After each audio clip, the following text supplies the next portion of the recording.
봄맞이 혈관을 대청소하고 혈관 다이어트에 효과 만점인 식품 3가지 소개를 해드리겠습니다.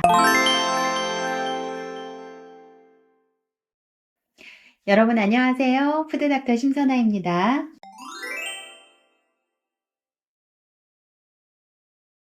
봄을 기다리는 환절기입니다. 이 환절기에는 특히 위험한 게 바로 혈관 건강이에요. 왜냐하면 이 환절기에는 일교차가 커지기 때문에 이 혈관이 수축과 이완을 굉장히 많이 하게 되면서 혈관에 과부하가 생기기 때문입니다. 그래서 아예 추운 겨울철보다 이렇게 이제 일교차가 커지는 환절기에 심근경색이나 뇌졸중과 같은 혈관 사고가 더 많이 발생을 하게 됩니다. 그래서 환절기에는 정말 혈관 건강 관리를 잘 해야 하고요. 그런데 혈액이 깨끗하고 순환이 잘 되면요, 이게 살도 빠지고 또 쓸데없이 살이 찌지도 않는다는 사실 혹시 알고 계신가요? 이 봄은 신진대사가 이제 활발해지는 계절이기 때문에 이 체중 감량과 더불어서 혈관 건강 관리하기에도 아주 좋은 계절이니까, 자, 지금부터 몸이 깨끗해지고 또 가벼워지는 행복한 상상을 하면서 이 영상을 보시면 좋을 것 같습니다. 봄맞이 혈관을 대청소하고 더불어서 살이 저절로 빠지는 혈관 다이어트에 효과 만점인 식품 3가지, 그리고 그 식품들을 잘 먹는 법까지 지금부터 소개를 해드리겠습니다. 혈관 다이어트를 위해서 가장 중요한 핵심은 바로 항산화예요. 자, 항산화라고 하면 유해 활성산소를 줄여준다라는 의미인데요. 자, 왜냐하면 과도한 이 활성산소는 결국은 혈관을 손상시키게 되고 또 혈관 내 염증을 유발하고 또 혈관 내에 있는 콜레스테롤의 산화를 부추겨서 혈관을 막히게 만들기도 하고 우리가 피떡이라고 부르는 혈전을 만들기 때문입니다. 그러니까 결국은 이러한 유해한 활성산소 관리를 어떻게 하느냐가 혈관 다이어트, 즉 혈관 해독의 관건이 된다고 할 수가 있습니다. 그래서 오늘은 딱 지금 이 계절에 먹기 좋은 최고의 항산화 식품을 알아볼 겁니다.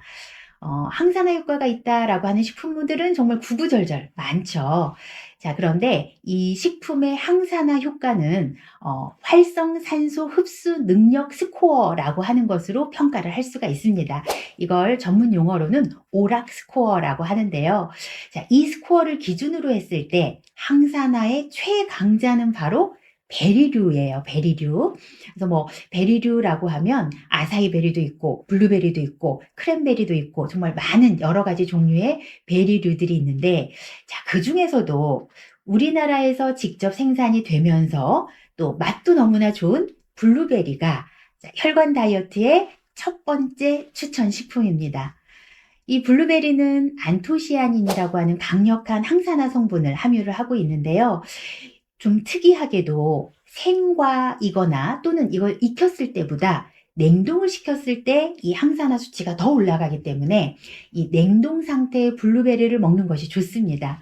자, 냉동 블루베리를 그대로 먹어도 되고요. 또는 그릭 요거트나 또는 샐러드에 얹어서 먹으면 가장 좋겠죠. 그래서 결국은 이게 냉동을 해놓고 먹을 수 있으니까 1년 내내 계절 상관없이 꾸준히 드시면 됩니다. 자, 그러면 블루베리 적정 섭취량도 좀 알려드릴게요. 블루베리를 섭취할 때는 내가 목적이 그냥 일반적으로 건강을 유지하겠다라는 목적이라면 하루에 50g 정도, 제가 50g 블루베리를 좀 담아봤습니다. 자, 이 정도인데요. 종이컵으로 하면 한 반컵 정도 분량이고, 무게를 재보니까 블루베리 한 알이 거의 1g 정도 돼요. 그러니까 개수로 하면 한 50알 정도 되겠죠.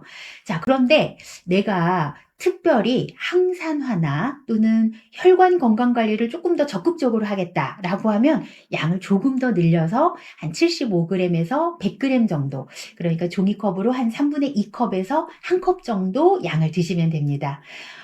저는 오늘 블루베리를 소개를 해드렸지만 꼭 블루베리를 고집을 할 필요는 없고요.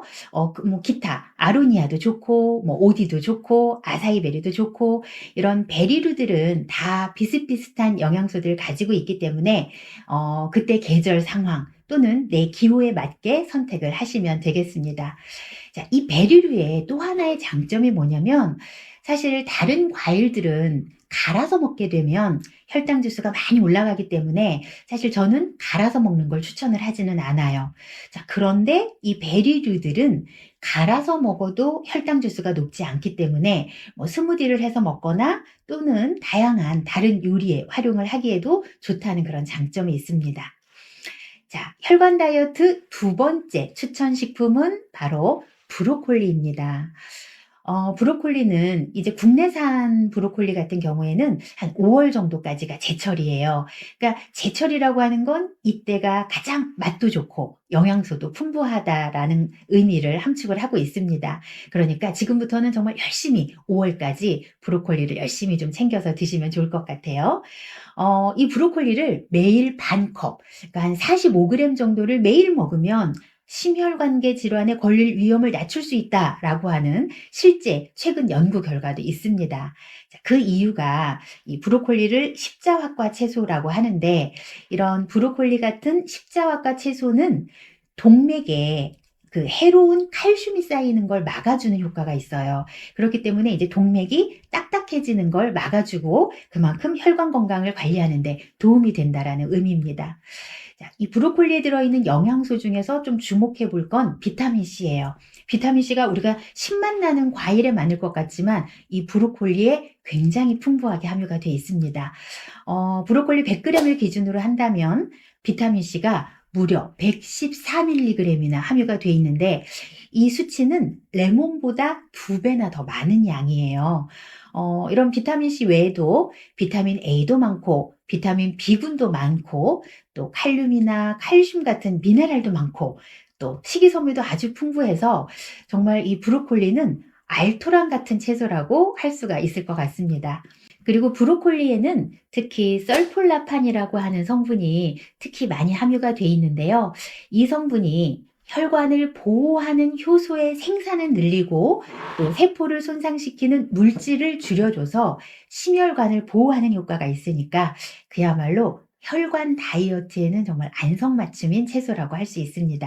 자, 특히나 현재 흡연을 하고 있는 분들 또는 뭐 지금은 끊었지만 과거에 흡연을 했던 분이라면 이 브로콜리를 정말 사랑해야 하는데요. 이 설플라판 성분이 만성 폐쇄성 폐질환을 예방하고 회복을 하는데 아주 큰 도움이 되기 때문입니다. 브로콜리를 드실 때에는 생으로 먹거나 또는 찜기에 찌거나 끓는 물에 살짝 데쳐서 먹으면 영양소 손실도 적고 흡수도 잘 되기 때문에 가장 섭취하기에 좋은 방법입니다. 그런데 이 브로콜리를 보통 구입을 할 때는 이렇게 송이로 된 걸 구입을 하게 되잖아요. 그리고 이제 브로콜리를 먹을 때 이 윗부분, 그러니까 봉오리 부분이 연하기 때문에 봉오리 부분만 먹고 이 줄기 부분은 그냥 버리는 경우가 굉장히 많은데 이 줄기 부분에도 식이섬유가 굉장히 많고 또 설폴라판과 같은 항산화 물질도 많고 생리활성 물질도 많고 또 미네랄이 많이 들어있기 때문에 이 부분도 버리지 않고 드시는 게 좋아요. 근데 이제 이 줄기 부분은 사실 이 겉에 부분, 껍질 부분은 굉장히 좀 질기기 때문에 이 겉에 있는 질긴 껍질 부분만 좀 벗겨내고 이 속에 있는 줄기 부분은 저는 주로 어떻게 활용하냐면 다져서 볶음밥에 많이 활용을 하고요. 또는 이제 죽을 끓일 때도 이걸 그 브로콜리 줄기를 좀 다져가지고 죽재료로 활용을 해도 좋습니다.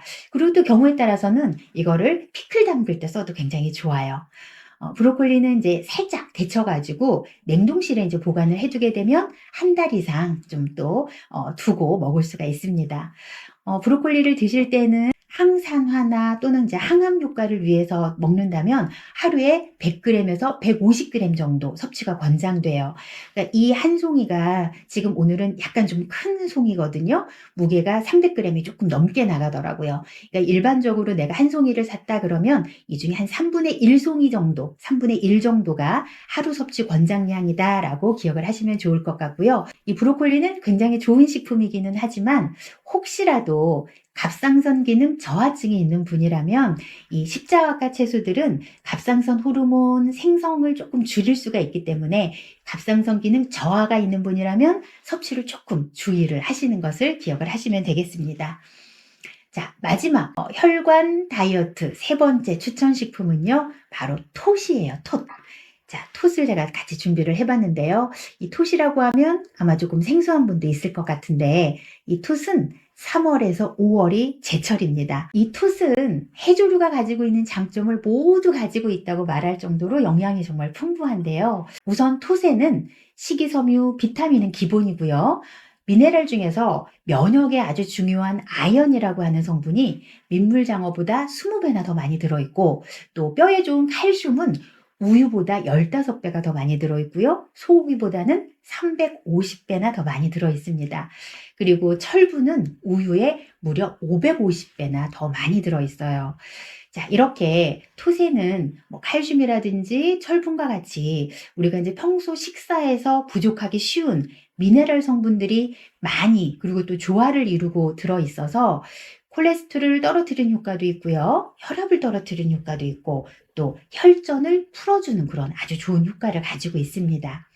그리고 톳에는 식이섬유나 미네랄이 많아서 이제 특히 이 봄철에는 우리가 황사, 또 미세먼지 이런 것들 때문에 굉장히 고생을 많이 하잖아요. 그러니까 황사나 그 미세먼지 때문에 중금속 노출이 많은데 이 중금속 배출에 도움이 되기 때문에 호흡기와 혈관 건강 관리, 그리고 관절 건강까지 다 한 번에 챙길 수 있는 너무나 좋은 식품이라고 할 수가 있습니다.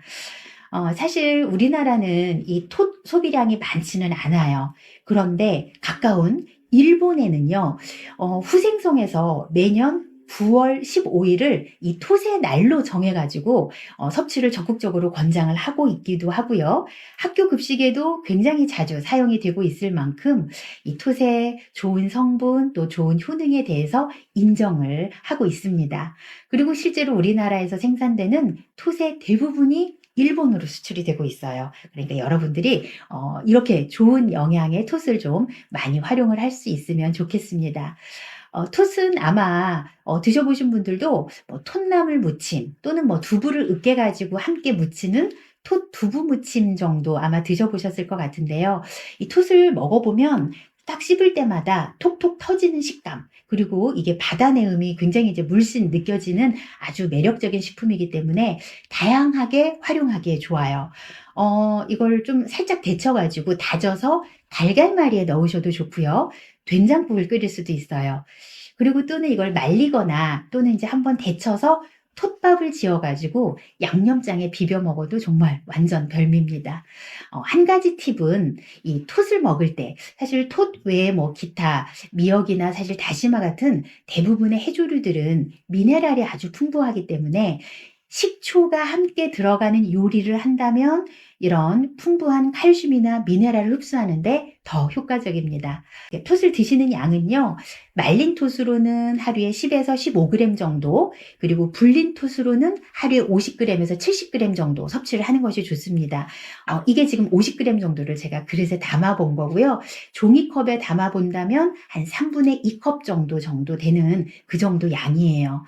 자, 이 정도 양이라는 거 기억하시고, 톳도 역시 아주 좋은 영양소를 많이 가지고 있지만, 특히 미네랄 중에서 요오드 함량이 좀 높기 때문에, 혹시라도 너무 과량 섭취하시게 된다면 갑상선에 조금 부담을 줄 수가 있어서 하루 적정량을 기억을 하시면 좋겠습니다. 자, 식탁이 굉장히 이제 풍성해지는 봄이잖아요. 자, 이 봄에 혈액을 깨끗하게 하고 또 몸을 날씬하게 만드는 블루베리, 또 브로콜리, 톳, 이 세 가지 식품을 자주자주 식탁에 올려보시기 바랍니다.